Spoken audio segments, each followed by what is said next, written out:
Assalamualaikum warahmatullahi wabarakatuh. Salam sejahtera untuk kita semuanya. Kita lanjutkan materi perkuliahan penjaminan dan pengendalian kualitas. Kali ini kita akan membahas topik yang berkaitan dengan sampel penerimaan atau accepted sampling. Oke, sampel penerimaan itu sederhananya adalah kita melakukan tes atau inspeksi atau cek begitu pada suatu produk yang mana dari saat kita mengetes tadi kita bisa mengetahui apakah produk ini berkualitas sehingga kita katakan bagus ataukah tidak berkualitas atau kita katakan tidak bagus begitu ya, belum bagus mungkin seperti itu. Sederhananya seperti itu. Oke, sampel penerimaan kita tidak bisa terlepas dengan yang namanya AQL atau istilah AQ sama L ini ya. Jadi AQL ini adalah singkatan begitu dari accepted quality level. Ada juga yang menyingkat sebagai acceptance quality limit gitu ya. Nah, acceptable quality level ataupun acceptance quality limit.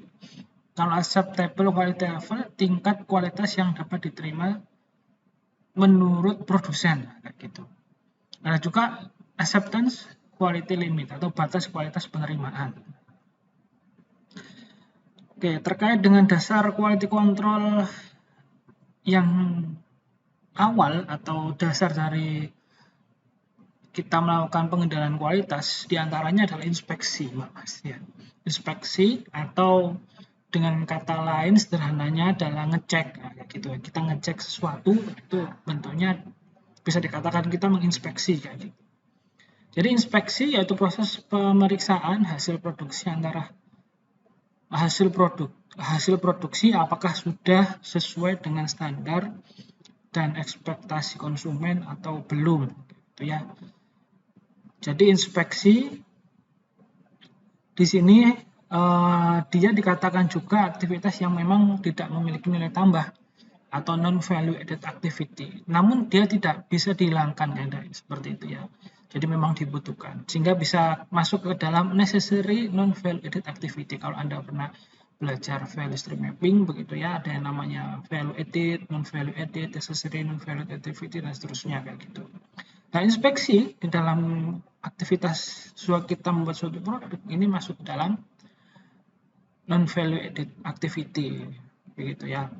Jika manufaktur masih banyak menghasilkan produk yang tidak berkualitas, menghilangkan inspeksi atau kita tidak melakukan inspeksi itu tidak disarankan karena memang ya gimana bisa menjamin, bisa kita menentukan bahwa produk kita itu baik kalau kita tidak bisa melakukan pengetesan, kita tidak bisa melakukan pengecekan, kita tidak bisa melakukan inspeksi begitu ya. Di sisi lain inspeksi pada semua produk yang sifatnya 100% atau ngecek 100%, nah itu juga menjadi sesuatu yang harus dipikir ulang karena memang mahal kayak gitu ya. Jadi karena dia mahal. Selain mahal, ada juga kalau kita menginspeksi 100%, di sini dikatakan why not 100 inspection begitu. Karena yang pertama testing is destruktif atau saat pengecekan kita mau mengetes sesuatu begitu, kadang pengecekannya, kadang kita ngetes itu sifatnya merusak. Nah, kayak gitu ya. Contoh di sini gambar sepatu. Nah, ini ada gambar sepatu begitu ya. Ada pengetesan di mana ada suatu bagian sepatu yang ditarik. Nah, kayak gitu. Ini kan berpeluang untuk rusak gitu ya. Ada juga cost is high. Jadi biayanya tinggi kalau kita ngecek 100% atau kita mengecek populasi, semuanya dicek kayak gitu ya.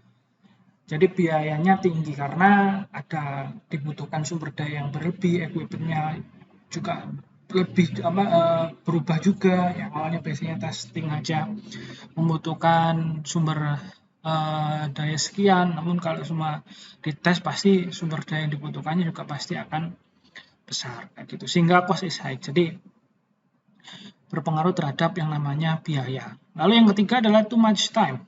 Jadi lama, butuh waktunya lama. Kalau ngeceknya semuanya, waktunya lama begitu ya. Jadi kenapa pengecekan secara 100% itu harus dipikir ulang, harus dipertimbangkan lagi kalau kita mau ngecek sesuatu, konteksnya adalah pengendalian kualitas tapi pengecekannya 100%. Harus dipikir ulang apakah memang perlu 100% atau cukup sampel saja gitu.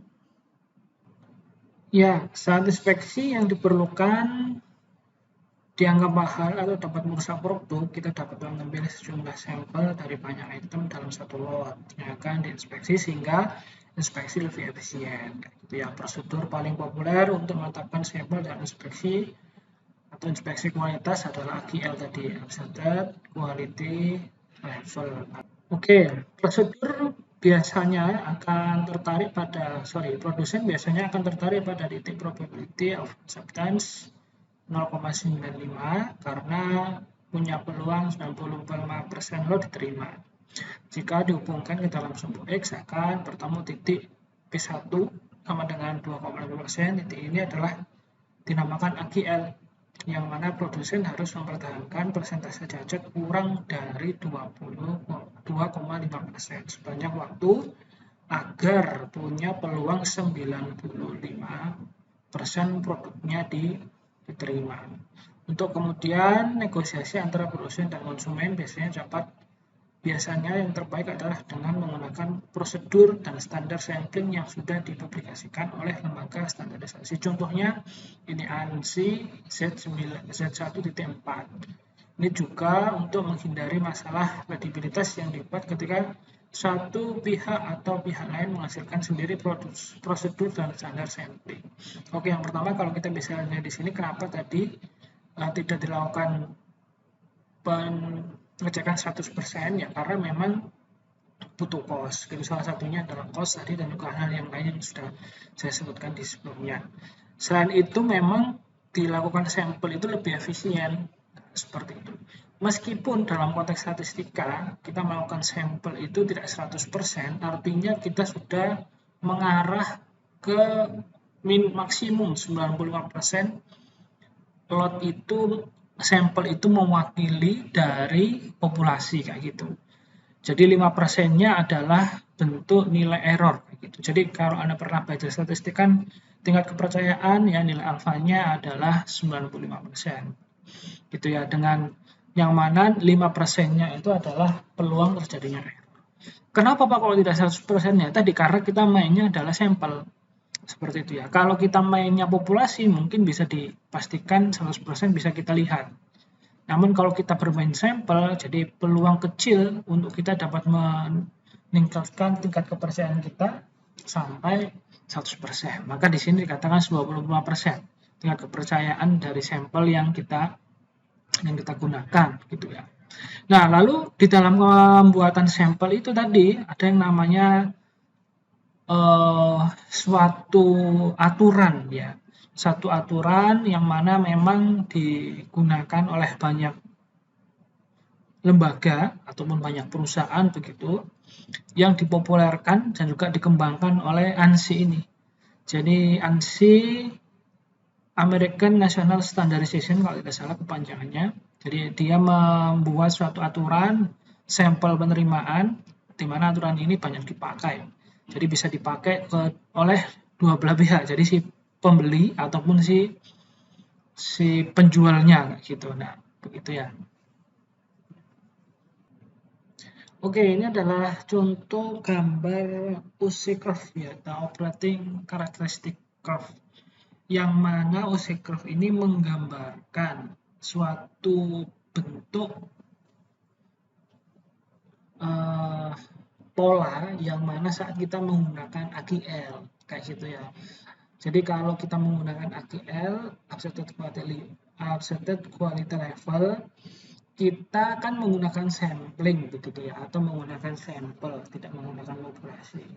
Maka data yang kita gunakan itu maka data yang kita dapatkan, data sampel yang kita dapatkan itu bisa mewakili 95% tingkat keakuratan.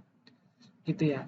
Nilai 95% tingkat keakuratan di mana 5%-nya itu nanti error tadi ya. Jadi peluang errornya tetap ada. Nah, kita lihat di sini di mana saat kita menggunakan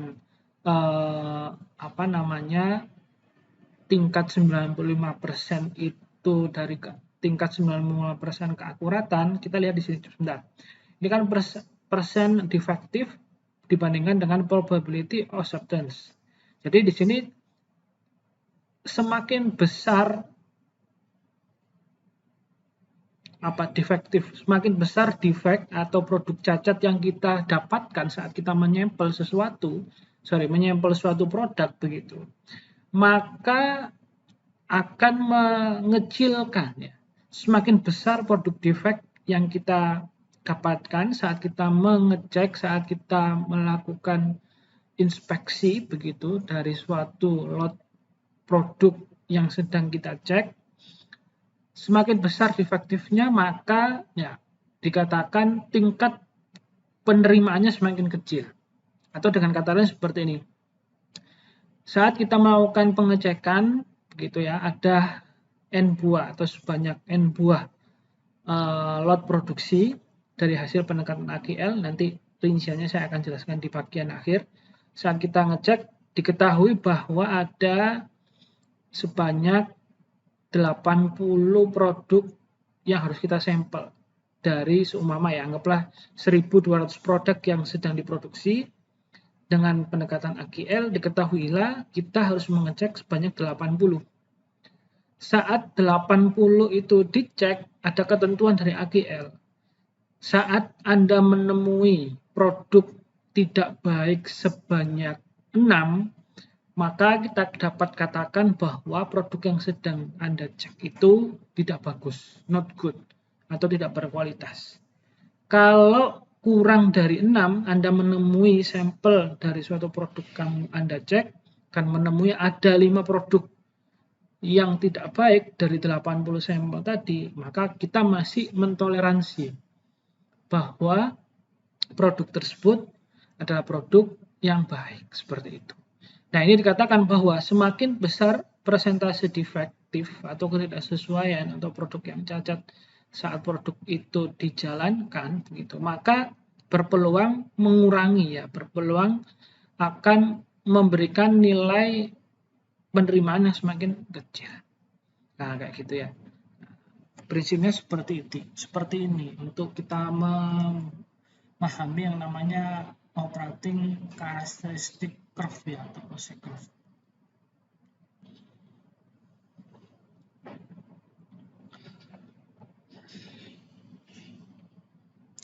Oke, selanjutnya di dalam sampel penerimaan itu sama halnya dengan yang namanya kita belajar peta kendali ya. Jadi ada atribut dan juga variabel. Jadi peta kendali atribut dan juga variabel. Tapi kalau di sampel penerimaan, inspection atribut dan juga inspection variabel. Jadi sangat banyak Mas. Ini ada contoh di mana di inspection atribut kita bisa pakai aturannya military standard, mil standar 10105E ya. Bisa juga pakai ANSI atau AQS Z1.4 yang akan kita pakai ini nanti. Ada juga ASTM, ada pakai ISO sekian.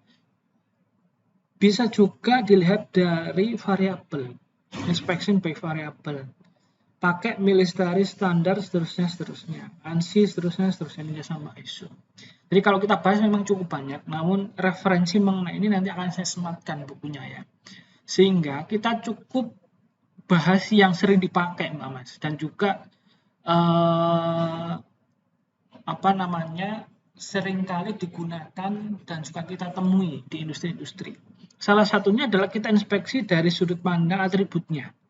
Nah, dari sudut pandang atribut menggunakan ini ANSI atau AQL ZAQS ya, ASQ Z1.4 begitu ya. Pada materi ini akan mengambil contoh bentuk sederhana dari inspeksi kualitas, yaitu inspeksi dengan data atribut, di mana hasil inspeksi diklasifikasikan menjadi hanya 2 kelas.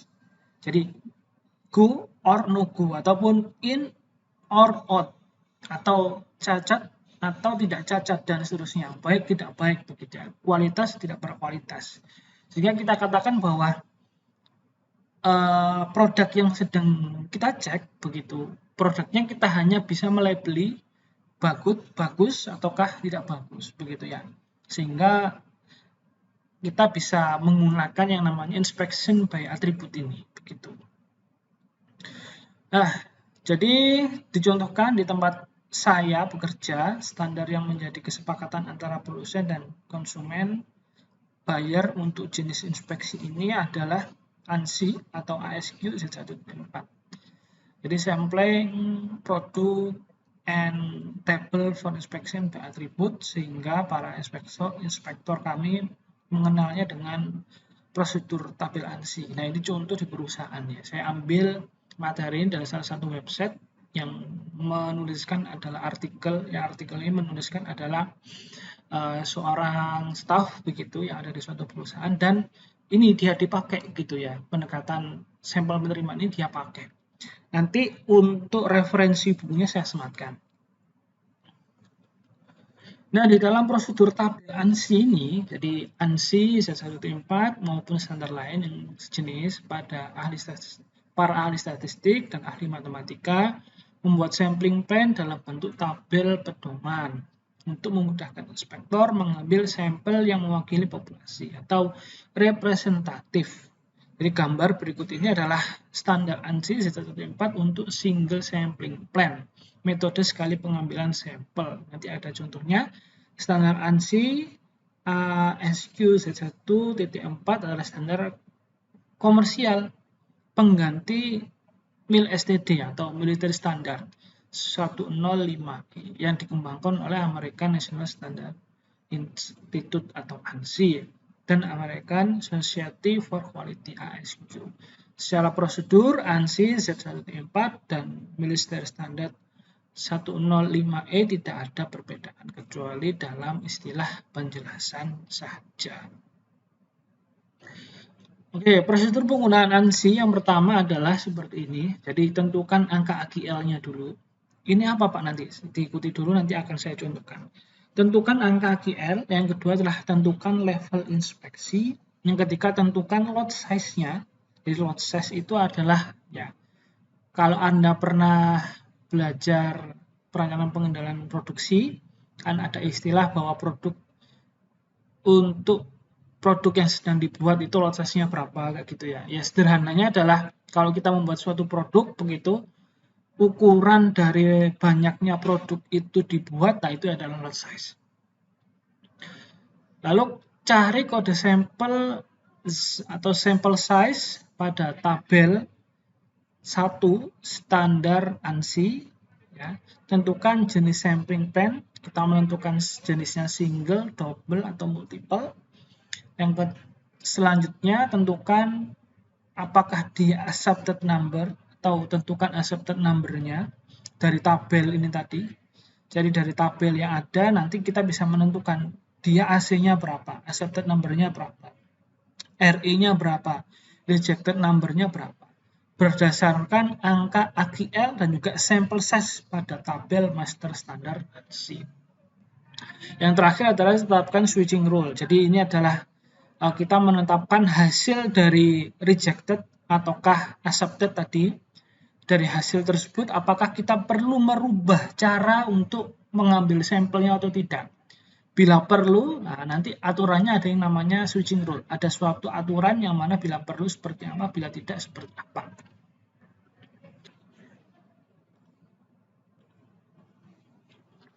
Oke, ini adalah gambaran switching rule di mana saat pertama kali kita atau dengan kata lain aturan gitu ya, aturan saat kita melakukan sampel penerimaan. Jadi kalau kita bisa lihat di sini kan start. Jadi sampel penerimaan saat kita baru memulai sampel itu harus dimulai dari keadaan normal. Jadi sampel itu ada yang reduce atau ketat begitu ya, atau tight atau longgar. Nah, kayak gitu. Jadi di mana kapan kita longgar, kapan kita ketatkan itu didahului dengan aktivitas atau didahului dengan sampel, didahului dengan yang namanya pengambilan sampel secara normal, kayak gitu ya. Nah, contoh, dimana kalau seumpama normal dan diketahui bahwa preceding 10 lot accepted, terus habis itu diketahui juga total non-conforming less than limit number, diketahui juga production steady, diketahui juga approved by responsible authority. Nah, bila hasil dari pelaksanaan sampel kita yang pertama itu ada informasi atau hal-hal yang ada di dalam sini, maka kita bisa switching rule. Kita bisa rubah ke arah yang ketat ataupun ke arah yang longgar. Nah, seperti itu. Sesuaikan dengan ini. Bila ada informasi, bila kita melakukan aktivitas itu normal dan ada gejala-gejala yang mengarah ke arah sini ataupun arah sini, kita bisa switching rule. Nah, kayak gitu. Seperti itu konteks dari switching rule atau aturan di mana saat kita menormalkan, kita mengetatkan ataupun kita melonggarkan sampel penerimaan kita atau inspeksi kita. Lalu ada yang namanya sampel access code. Jadi ini adalah aturan di mana saat kita melakukan pengecekan, kita menggunakan special inspection level atau general inspection level. Nah, di aturannya ANSI, saat kita baru pertama ya tadi ya sama dengan saat kita menggunakan switching rule, baru pertama kita melakukan sampel penerimaan, kita pakai yang normal. Nah, di sini katakan normal itu kategorinya adalah general inspection level yang 2. Seperti itu ya. Ini yang normal. Ada juga special inspection level. Jadi nanti ada contohnya kapan kita menggunakan general ya, kapan kita menggunakan spesial. Kalau normal, kalau pada waktu awal dan juga normal pakainya general. Di sini juga diketahui bahwa lot or batch size-nya. Nah, ini artinya bahwa lot size-nya itu berapa. Contoh, di dalam satu perusahaan akan dilakukan inspeksi terkait dengan produk yang sedang akan dibuat di shift tersebut, di shift tertentu gitu ya. Dilihat shift tertentu tadi, dia memproduksi berapa banyak dijadwalkan oleh PPIC-nya. Oh, ternyata dia memproduksi sebanyak 1.100 piece produk. Nah, kita lihat 1.100 piece itu berada di mana? Di antara sini ya. 501 sampai 120. Berarti kita menggunakan seperti ini. Kita menggunakan ini. Kita tarik ke kanan, kita temukan, anggaplah normal ya, kita menggunakan general inspection level yang 2, kita tarik ketemu huruf C. Nah, di sini selanjutnya kita lanjutkan dengan menggunakan sample set code letter. Jadi di sini ada, sebelum itu ini adalah tabel yang namanya single sampling plan for normal inspection. Jadi tabel ini digunakan saat kita mengetahui tadi hurufnya huruf apa, lalu ditarik di sini. Tadi anggaplah kita mendapatkan hurufnya adalah huruf J. Itu berada di mana? Kita lihat. Dia berada di sini. Di sini sampel size-nya adalah 80. Karena kita normal, nanti ada aturannya lagi, menggunakan ini 2,5 tadi ya. Kalau kita normal menggunakan 95% begitu, tingkat confident interval, tingkat kepercayaannya 90%, normal maka menggunakan 2,5 ini untuk penentuan accepted dan juga rejected-nya, AC, RE-nya. Kita tarik saja AC sama RE-nya di mana? Saat dia berada di J80. Kemungkinan ada di sini. Nah, di sini diketahui accepted-nya 5, rejected-nya 6. Jadi, kita harus melakukan sampel sebanyak 80 kali. Sebanyak 80 kali saat diketahui ada 5 yang tidak bagus, masih ditoleransi. Kalau yang tidak bagus ada 6, maka rejected. Jadi, kita anggap bahwa produk yang sedang dijalankan tadi itu kita anggap produknya belum berkualitas atau ya kita reject seperti itu ya kalau dalam istilah quality control.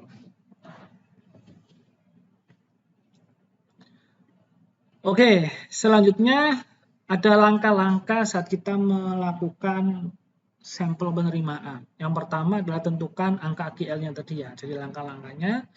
Jadi yang pertama adalah tentukan angka AGL. Salah satu aspek terpenting dari inspeksi sampling adalah angka AGL.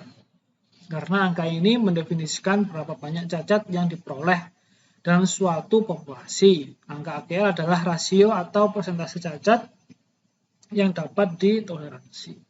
Semakin tinggi AGL, semakin tinggi toleransi cacat.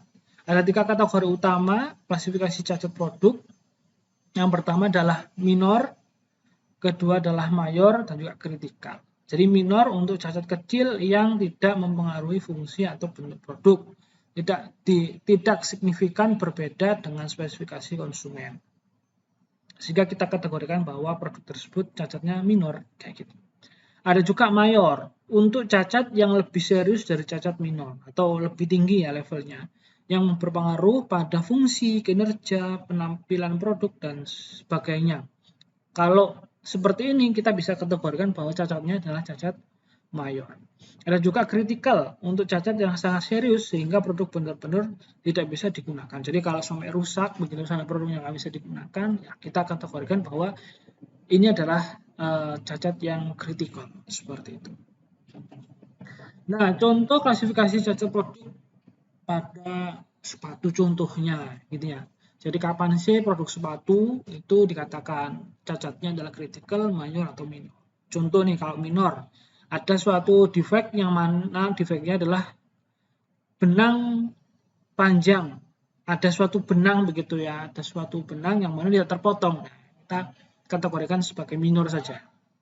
Lalu ada keriput, nah kita kategorikan minor. Lalu ada tali sepatu rusak, nah ini dia mempengaruhi nih sampai tampilan, nah, bisa kita kategorikan sebagai mayor.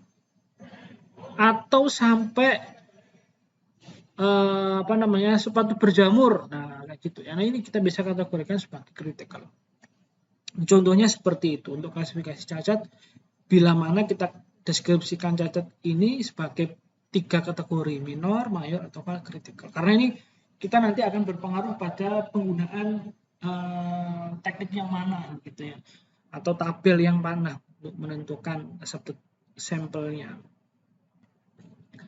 Beberapa perusahaan menetapkan angka AGL berbeda-beda. Ya, saya ulangi lagi, beberapa perusahaan menetapkan angka AGL berbeda-beda untuk pasar dan harga atau jenis produk yang berbeda. Seperti yang dicontohkan pada tabel di bawah ini.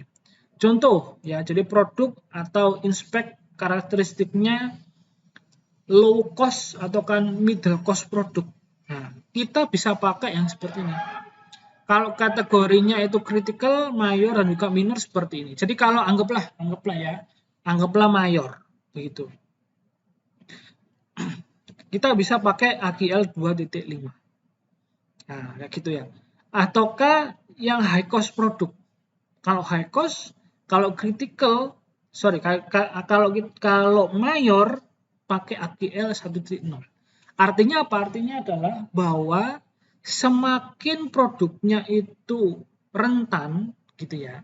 Produknya itu rentan. Anggaplah ini kan kalau high cost produk itu kan mahal, anggaplah produk mahal. Gitu ya. Kalau produk mahal, maka kualitasnya kan memang harus benar-benar dijaga. Maka AGL-nya pakai yang ketat gitu ya. Jadi pakai AGL 1.0. Nah, beda dengan kalau yang low produk.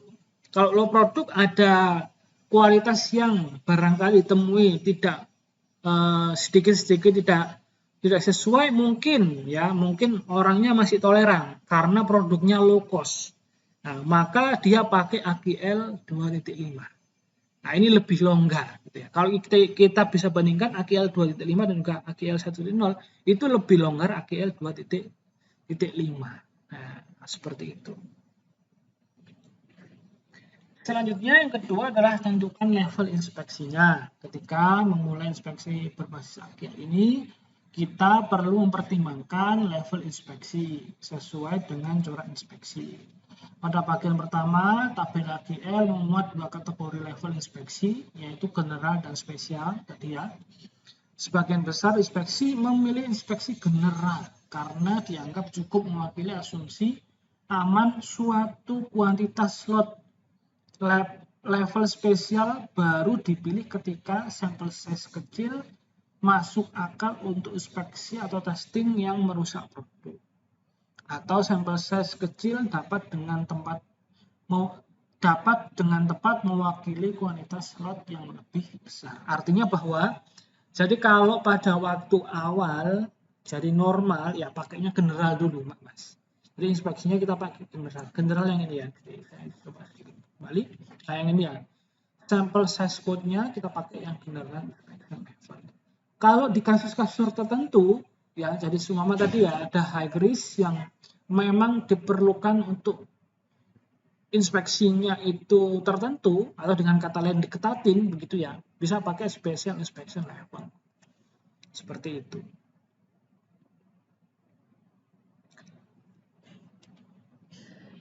Oke, selanjutnya pedoman memilih level inspeksi. Nah, jadi ini adalah general inspection level, ada special inspection level begitu ya. Kalau seumpama corak inspeksinya adalah kategori begitu ya. Nah, kita bisa pilih kategorinya itu inspeksi merusak ataukah inspeksinya tidak merusak. Kalau inspeksinya tadi kita tidak merusak begitu ya. Ya, kita pakai yang general saja. Kalau memang inspeksinya kita nanti bisa sampai merusak, ya spesial nih. Special inspection level. Pak, ini bedanya apa general sama spesial? Nanti berkaitan dengan kita memilih yang namanya mana? Nah, berkaitan dengan kita memilih ini. Berkaitan dengan kita memilih hurufnya. Huruf yang mana huruf ini nanti berpengaruh pada tingkat keketatan gitu ya. Coba kita lihat. Saat general inspection C, kita bandingkan dengan nilai yang ABC lah. Kalau kita lihat di sini, C itu masih berada di sini. Kalau ABC, coba Anda lihat. Ini sangat ketat sekali. Jadi tidak boleh satu pun ya, anggaplah coba Anda lihat ini ABC ya. Ini kan nilainya 01, 01, 01. Artinya sangat ketat sekali. Jadi dikatakan di sini acceptance-nya di mana tidak ada yang satupun produk yang tidak bagus. Satu produk bagus reject. Satu produk tidak bagus reject. Dibandingkan dengan C. Nah, ada produk yang tidak bagus sebanyak 6 dari 80 sampel begitu ya. Dia baru di reject. Kalau masih ada 5 masih accept, masih diterima. Nah, seperti itu ya. Pengaruh ke sini, Pak.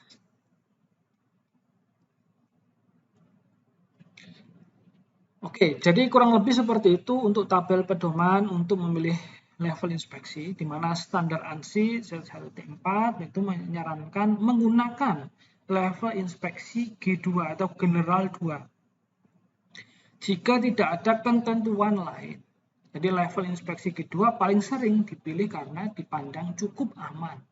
Resiko samplingnya kecil dengan biaya inspeksi yang rendah. Ya, kapan memilih level inspeksi lain? Jadi kan tadi kita kalau normal awal itu pakai G2, general 2. Jadi kapan sih kita memilih inspeksi levelnya level yang lain? Yang pertama inspeksi level G1. Jadi mempunyai sampel size-nya kecil atau mempunyai sampel size terkecil dari 3 level inspeksi general yang lain. Yang mana dapat digunakan untuk situasi pada waktu dan anggaran untuk inspeksi terbatas, memang seperti itu. Bisa pakai G1, karena tadi level inspeksinya kecil dia. Lalu untuk produk promo atau produk yang minim resiko. Jadi kalau kita sudah meyakini bahwa produknya itu resikonya kecil. Jadi safety isunya itu bagus, artinya safe begitu ya produknya. Maka bisa kita pakai G1. Jadi kita pakai G1 bisa. Lalu produsen mampu menerapkan QMS Quality Management System, contoh pakai ISO 91. Jadi, di produsennya si bahan baku kita yang mau kita cek sampel penerimaannya, dia sudah berlabel QMS tertentu nih. Jadi kita lebih trust, kita lebih percaya. Jadi bisa nih kita pakai yang G1. Lalu ada yang G3.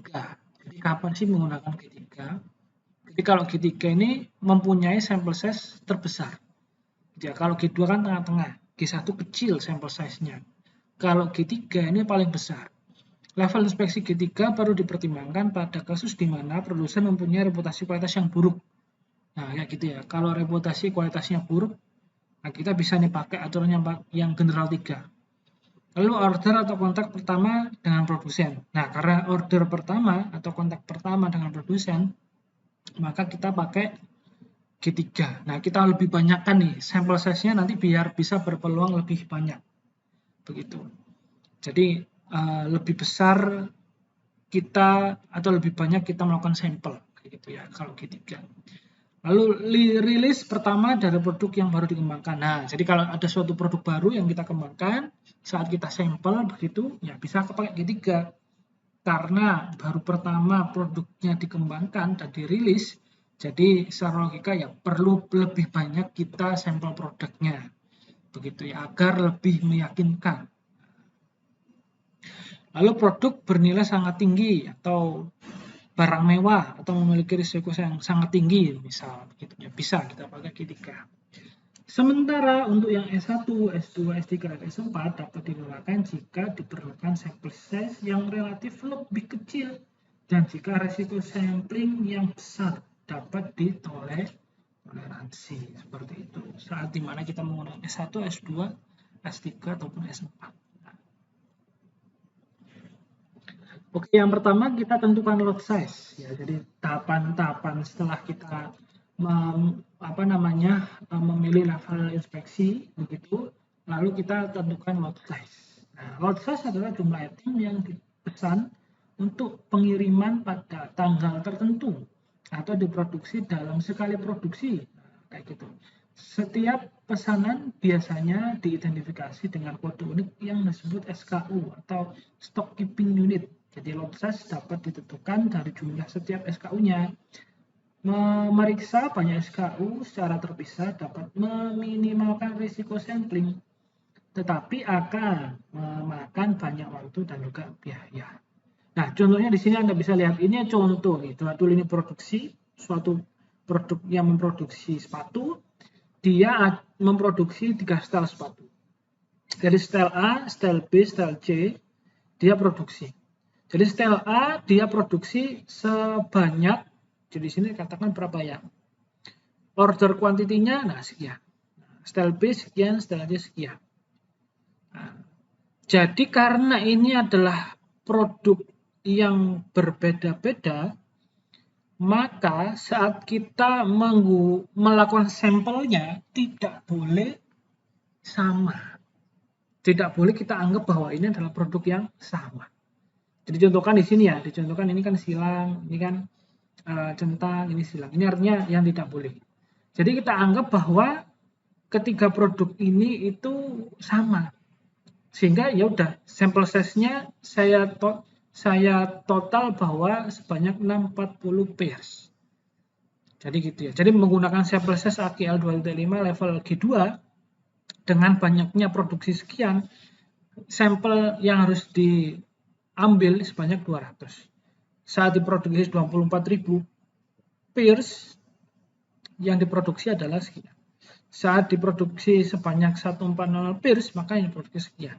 Ya sudah, langsung digabungkan aja semua. Aku sampel sebanyak 640 pair, di mana secara acak semuanya ini. Nah, ini nggak boleh, Pak Mas. Ini harus hati-hati saat kita menentukan lot size. Ada contoh yang kedua. Option kedua, safe enough. Jadi cukup aman. Kita lihat yang style A sama style B ini kan sama, mirip.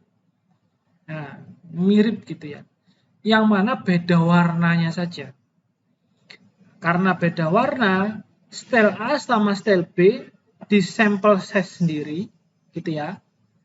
Lalu style C dengan model yang berbeda dianggap sampel size-nya sendiri. Nah, kayak gitu. Artinya ini dengan ini tak anggap sampel size sendiri, tak lakukan inspeksi sendiri. Lalu yang C sendirian, tak inspeksi juga sendiri. Nah, ini boleh. Nah, kayak gitu ya. Lalu ada juga yang mana dicontohkan more risky, jadi lebih berisiko. Jadi ini ditambah dengan ini, tambah ini, totalnya berapa, diambil sampel sebanyak sekian. Nah, ini nggak boleh juga. Jadi yang lebih aman adalah ya satu sendiri-sendiri, style A di berapa sendiri, style B sendiri, style C sendiri, tidak boleh digabungkan, diambil sampel size-nya berapa, boleh. Atau yang cukup enough ya, atau maksud saya adalah safe enough, cukup aman, karena A dan B adalah mirip atau dengan style yang ekuivalen atau style yang sama, boleh ini digabungkan, yang C sendiri. Nah, kayak gitu. Ini berkaitan dengan menentukan yang namanya sample size. Ya, menentukan yang namanya sample size. Berapa sih produk yang harus kita sampel bila produksinya adalah sekian. Untuk menentukan apakah produk yang kita sampel ini hasilnya bagus atau tidak si kualitas produknya. Nah, yang keempat adalah cari kode sample size-nya. Jadi contoh. Jadi kan ada suatu produk di mana produk suatu perusahaan ini adalah sepatu. Anggaplah seperti itu. Kita akan menggunakan AGL untuk memeriksa hasil produksinya sebanyak 600 pasang sepatu. Jadi ada suatu pabrik memproduksi sepatu, shift tertentu dari pabrik tadi memproduksi sepatu sebanyak 600. Ada quality control inspector atau staf kualitas di industri tersebut yang akan melakukan acceptance sampling agar 600 sepatu ini bisa kita klaim bahwa kualitasnya bagus atau tidak.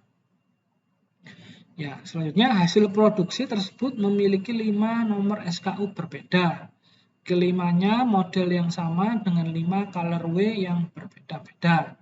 Masing-masing colorway tidak perlu perlakuan khusus baik secara material maupun riwayat cacat warna. Ya, sehingga kita bisa memutuskan untuk menggabungkan nomor-nomor SKU tersebut dan memeriksanya sebagai satu lot. Nah, ada ketentuan seperti itu ya. Jadi ibaratnya ada suatu produksi sebanyak 600, ada beberapa SKU nih. Tapi dengan jaminan SKU yang ada ini produknya sama nih ya. Anggaplah seperti itu. Jadi kita bisa gunakan produk yang sama ini meskipun yang warnanya berbeda. Kita anggap bahwa ini adalah satu produk yang sama karena hanya warnanya yang berbeda. Jadi lot size untuk contoh kasus selanjutnya, maksudnya contoh kasus yang ini adalah kita anggap bahwa lot size-nya 600 pasang. Nah, kita lihat setelah menentukan lot size sebanyak 600 pasang, cari lot size tersebut pada tabel 1 standar ANSI Z104. Sebagaimana jika diperlihatkan pada tabel di sebelah ini, ya, kita lihat bahwa 600 itu dalam tabel ANSI standar tabel 1 standar ANSI ini, kita lihat 600 di antara 501 sampai 1200. Nah, kayak gitu ya. Nilainya ada di antara sini. Kita lihat, kita menggunakan tadi general 2, kita tarik. Nah, di general 2 hurufnya adalah J. Huruf yang didapatkan adalah J. Lalu selanjutnya disimpan dulu J-nya. Selanjutnya yang kelima, tentukan jenis sampling plan-nya. Jadi ini ada sedikit typo, nanti coba saya perbaiki. Yang kelima, tentukan jenis sampling plan-nya. Jadi tingkat inspeksi, tadi kita ketahui inspection safety, yaitu adalah tight ya, diperlonggar, normal atau reduce atau diperketat, kayak gitu ya. Sistem ANSI Z104 mengatur inspeksi harus dimulai dengan tingkat normal terlebih dahulu, ya. Jadi kita pakai nanti normal terlebih dahulu.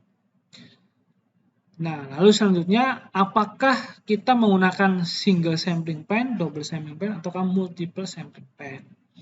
Ya, jadi di contoh kasus ini kita nanti akan menggunakan single sampling pen, yang mana ketentuannya adalah saat produksinya normal, tidak ada sesuatu yang mencolok, kita bisa pakai yang single sampling pen. Di mana single sampling pen ini menerima atau menolak lot berdasarkan satu sampel saja yang mewakili populasi. Jadi ya sekali sampel maksudnya itu ya cukup anggaplah ada beberapa staf gitu ya yang bertugas. Jadi staf nomor 1 ini cukup dia saja yang sampel dan kita bisa klaim bahwa datanya itu valid gitu ya.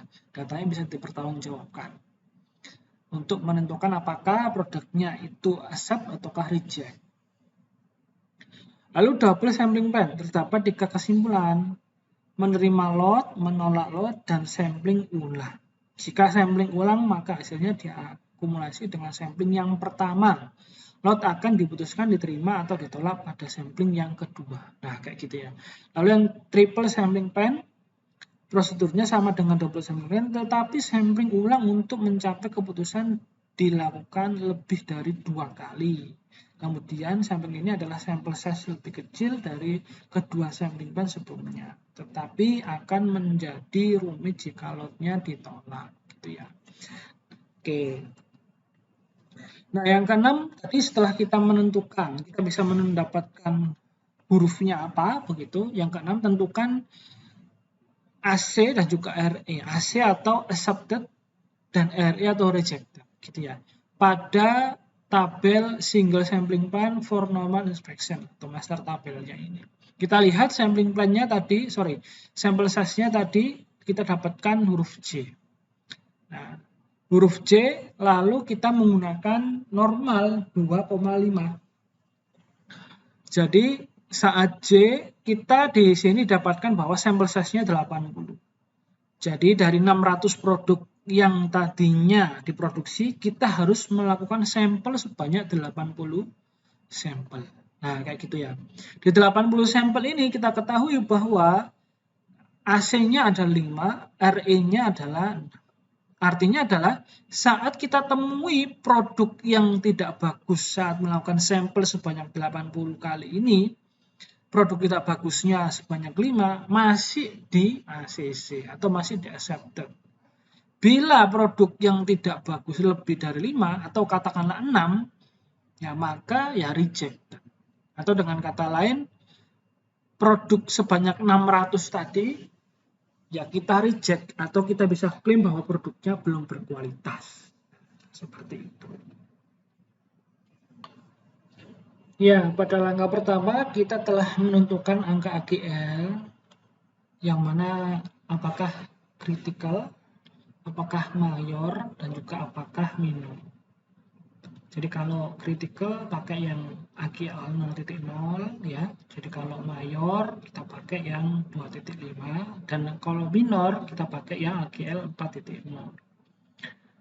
Maka accepted number atau AC dan juga rejected number pada sampel size 80 tadi untuk masing-masing AGL adalah sebagai berikut. Contoh ya. Jadi kalau kita tadi menggunakan yang mayor, jadi kan pakai AGL 2.5. Jadi kalau 2.5 maka accepted-nya di angka 5 dan juga rejected-nya di angka 6. Atau dengan kata lain atau dengan sederhananya, saat 80 sampel kita ambil, kita mendapatkan 6 produk atau lebih itu merupakan produk yang tidak bagus atau produknya defect, maka dengan kata lain produk sebanyak 600 itu harus di-reject gitu ya.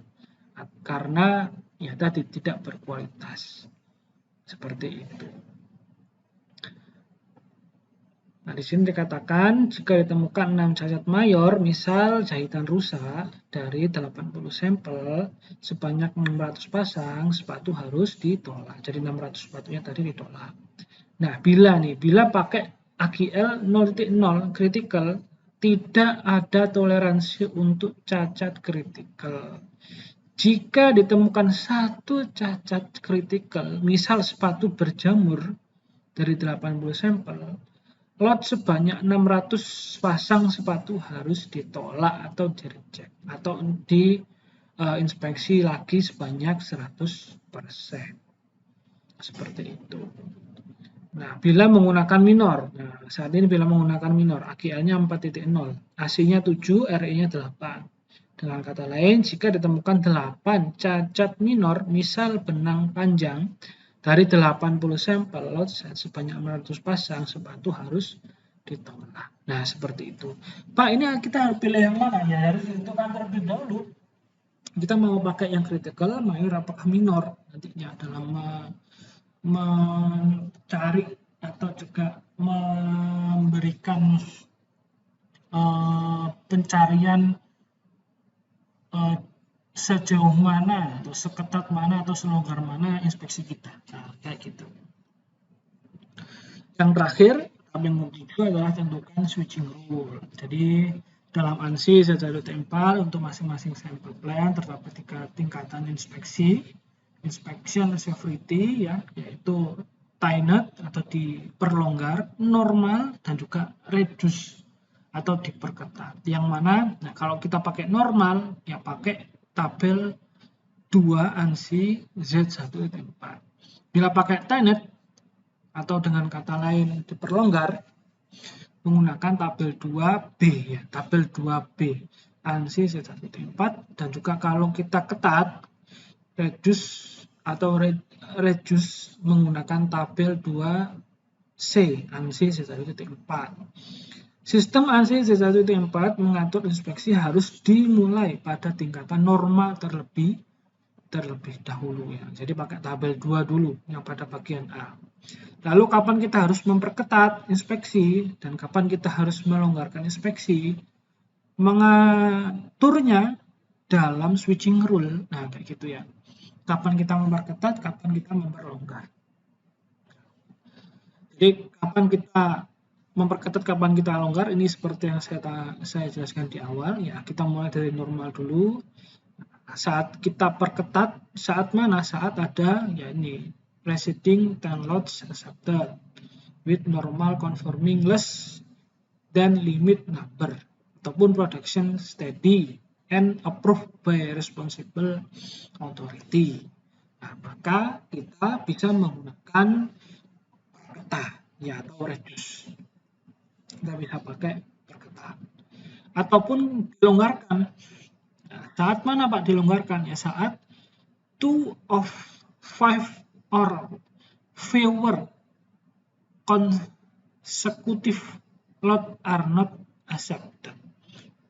Atau dengan kata lain, kita bisa lihat di sini atau sebelum itu kita lihat saat seumpama nih kita perketat ataupun kita longgarkan, kapan kita normalkan lagi dengan seperti itu. Jadi normal, habis itu kita ketatkan, habis itu kapan kita normalkan lagi. Lalu normal kita longgarkan, kapan kita normalkan lagi. Nah, kita bisa lihat di mana apakah switching rule ini wajib. Sebelum itu kita lihat di sini dulu. Apakah switching rule itu wajib digunakan? Sebenarnya tidak, tetapi ada risiko yang harus ditanggung begitu kalau kita tidak menggunakan switching rule. Jadi ini adalah suatu pilihan saja. Jadi kalau kita mengikuti switching rule itu secara secara aturan yang sudah dikembangkan oleh ANSI tadi bisa lebih menjamin gitu ya. Lebih menjamin karena si ANSI itu mengembangkan ANSI Z1.4 ini dari percobaan-percobaan yang sebelumnya dia sudah lakukan atau dia sudah gunakan. Bisa lihat di websitenya ANSI begitu ya. Jadi resikonya apa saja? Resiko yang pertama adalah kalau kita tidak menggunakan switching rule, jika inspeksi tidak diperketat ketika terjadi masalah berturut-turut, maka akan ada risiko pelanggan mendapatkan produk yang buruk atau produk yang rusak gitu. Bisa lolos nih produk yang kita produksi, tapi kalau seumpama ada masalah berturut-turut tapi kita tidak memperketat inspeksi kita, akan berpeluang kelolosan. Bahasa misalnya itu nanti produknya itu lolos nih sampai ke pasaran, hingga sampai ke pasaran diterima konsumen, wah kok produknya nggak sesuai dengan janji kualitas yang ada, sama seperti itu. Bisa seperti itu. Resiko yang kedua, ketika kualitas produk konsisten, jika inspeksi tidak dilonggarkan, maka akan berpotensi meningkatkan anggaran inspeksi. Jadi kalau konsisten, itu malah kalau produknya konsisten bagus terus, itu malah seharusnya kita longgarkan. Gitu ya. Jadi kalau kita nggak melonggarkan dari aktivitas produksi yang bagus, menghasilkan kualitas yang bagus, akan bisa meningkatkan anggaran inspeksi. Jadi kalau kita longgarkan kan anggaran inspeksinya berkurang tuh. Bisa lebih untung lah ya, begitu ya. Industri bisa lebih profit karena anggaran dari inspeksinya bisa dikurangi. Lalu yang ketiga, switching rule ini adalah sebuah keputusan bisnis yang bertujuan untuk melindungi produsen dari resiko-resiko tersebut. Jika konsumen tidak meminta tingkat inspeksi tertentu, maka sebaiknya kita menggunakan switching rule ini. Nah, di sini ada switching rule, di mana kapan sih saat normal itu dipindah ke TINET, begitu ya. TINET dipindah ke normal. Normal dipindah ke reduce. Anda bisa lihat di sini ya. Contoh nih, normal ke TINET jika 2 dari 2, 3, 4 atau 5 lot berturut-turut ditolak selama normal inspection, maka inspeksi harus diubah ke TINET inspection. Nah, kayak gitu ya. Lalu TINET ke normal jika 5 lot berturut-turut diterima pada saat TINET inspection, maka inspeksi dapat kembali ke normal. Kayak gitu ya. Ini kalau lancar, jadi awalnya normal, sini dulu. Awalnya normal ke TINET nih. Awalnya normal ke ketat.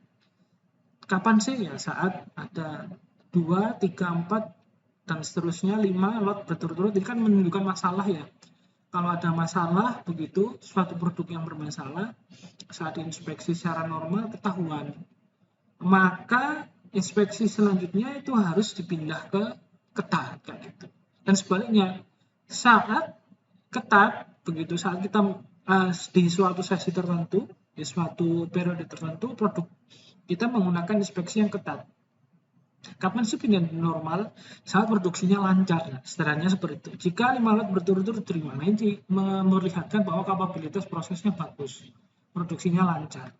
Karena produksinya lancar, kualitasnya bagus, ya udah kita normalkan aja, kayak gitu. Jadi ketat ke normal kan ibaratnya diperlonggar, gitu ya. Dan seterusnya, ada normal ke reduce ke normal, begitu ya. Dan seterusnya, Anda bisa lihat sendiri. Oke. Terima kasih banyak atas partisipasinya dan terima kasih banyak atas kehadirannya untuk menyaksikan begitu materi ini. Bila ada pertanyaan bisa disampaikan secara langsung. Terima kasih. Wassalamualaikum warahmatullahi wabarakatuh.